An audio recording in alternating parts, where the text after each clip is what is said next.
आलमीन अस्सलातु वस्सलामु अला सय्यिदिल मुरसलीन अम्मा बाद अऊज़ु बिल्लाहि मिनश शैतानिर रजीम बिस्मिल्लाहिर रहमानिर रहीम। एजाज़ी दुनिया के नाज़रीन, अल्हम्दुलिल्लाह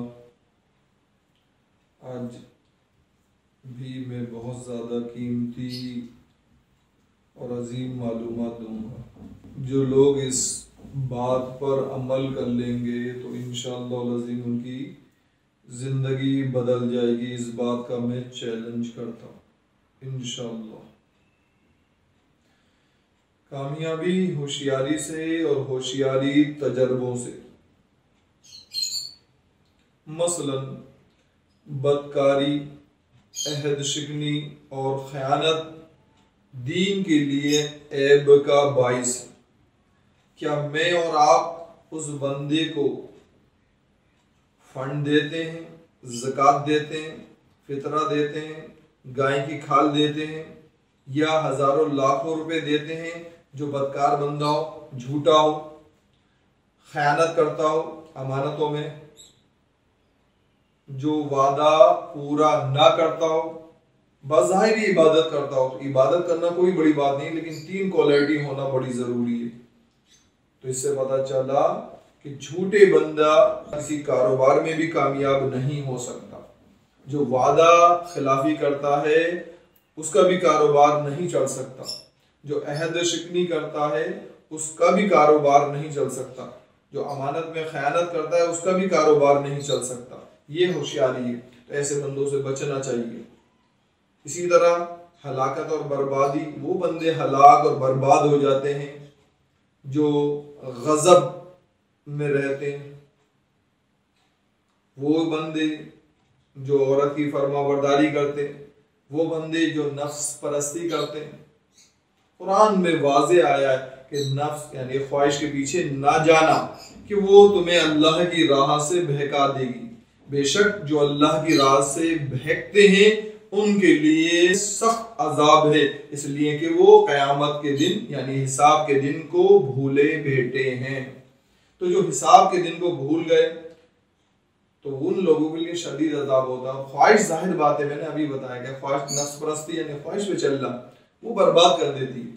तो ये ऐसे लोगों से भी बचें, आप अपने आप से भी बचें कि अपनी ख्वाहिशात जो नाजायज़ हैं ये किस तरह पता चलेगा कि ये फरिश्ते की तरफ से ख्याल आया या अल्लाह रब्बुल इज्जत की तरफ से ख्याल आया या शैतान का है।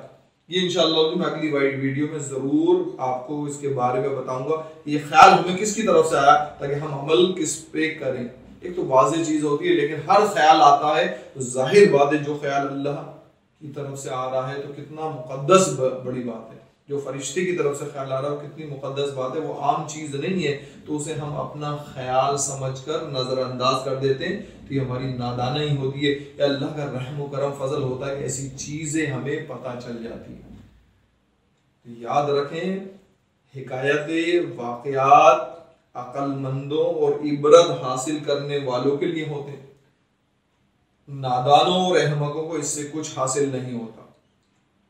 इसीलिए मैं आप लोगों को इस बात की तलकीन करता हूँ, लेकिन वो लोग इस बात पर अमल करें जो कम से कम 3 महीने और ज़्यादा से ज़्यादा 1 साल पर अमल करेंगे। चैलेंज मैं करता हूँ। उसकी ज़िंदगी में सिर्फ 15 दिन करेगा तो तब्दीली आना शुरू हो जाएगी। वो एक जुमले को, कलाम रब्बानी तो बहुत बड़ी बात है, बहुत बड़ी बात है। सिर्फ वो इस जुमले को रोज़ाना तस्बीह पर पढ़े, ज़्यादा नहीं, 6 मिनट सुबह और 6 मिनट शाम। ये नहीं कि मैं नहीं कर सकता, ये जुमला क्या है, ये मैं कैसे कर सकता हूँ, ये मैं कैसे कर सकता हूँ, ये मैं कैसे कर सकता हूँ, ये मैं कैसे कर सकता हूँ। उस काम का नाम ले और फिर शुक्राने के तौर पर एक दफा सल्लल्लाहु अलैहि वसल्लम पढ़े।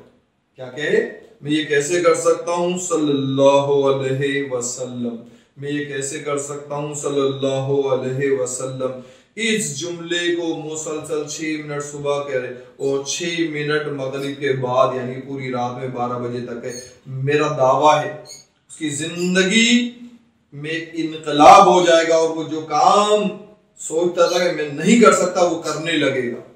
दूसरी बात, ये 2 बातों पर अमल करना है कि इंसान कामयाब होने से ज्यादा फेल होने पर डरता है। कोई भी बंदा काम कर रहा है उसमें वो फेल होने से ज्यादा डरता है। अभी शुरू नहीं किया तो आप ये देखें कि इससे क्या होगा, वो काम में हाथ डालें या आपने जिन कामों में हाथ डाला था और उसमें आपको नुकसान हुआ, लेकिन आपने उस नुकसान से क्या सीखा। अगर आप और मैं उस नुकसान से सीख लें तो इंशाअल्लाह उसका कभी हमें दोबारा नुकसान नहीं होगा, यानी उस काम को करने का, ताकि क्योंकि हम वो पहले से होशियार हो गए। और अगर हम नुकसान होने के बावजूद भी उसमें हमारे में होशियारी नहीं आई, क्योंकि कामयाबी होशियारी से और होशियारी तजर्बों से, हमने तजर्बा करके दे लिया। एक बंदे ने धोखा दिया तो अब जाहिर बात है उससे काम करवाने की क्या जरूरत है। तो जो लोग उससे काम करवा रहे हैं वो गलत कर रहे हैं। अब उसके लिए हमें क्या एहतियाती तदबीर करना चाहिए हमारे ऊपर है। हम बहुत से काम शुरू करते हैं और बहुत से काम इसी डर से नहीं कि यार मैं फेल हो गया तो क्या होगा। अरे ये सोचें अगर कामयाब हो गया तो क्या होगा। फेल तो जिंदगी का हिस्सा है, फेल होना जिंदगी का हिस्सा है, लेकिन आप और मैं ये देखें उससे मैंने क्या सीखा।